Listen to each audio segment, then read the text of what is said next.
Okay, peace and love, y'all.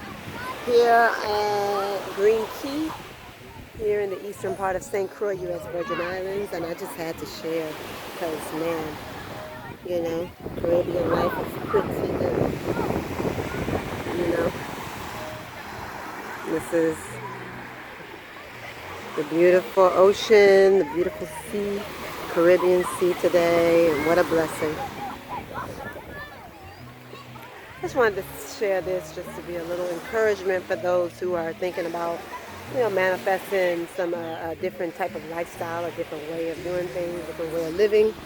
You know, I know a lot of you have been trying to connect with me about moving out this way because, as you know, it's hard to do any international travel, and the Virgin Islands is a U.S. territory.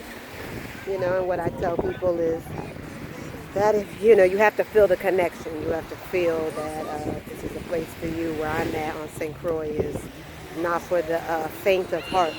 So you have to be sure that this is where you want to come, because you're definitely going to go through a spiritual journey and experience if you come to this island, Santa Cruz, or the crossroads, right? So you have to be ready for that. That's all I got to say.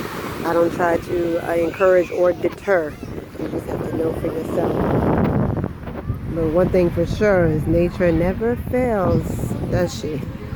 So right now, while we're in these times of kind of confusion, these times of uncertainty, the one thing we have to turn to is Mama Nature, Mother Earth, you know. So remember that.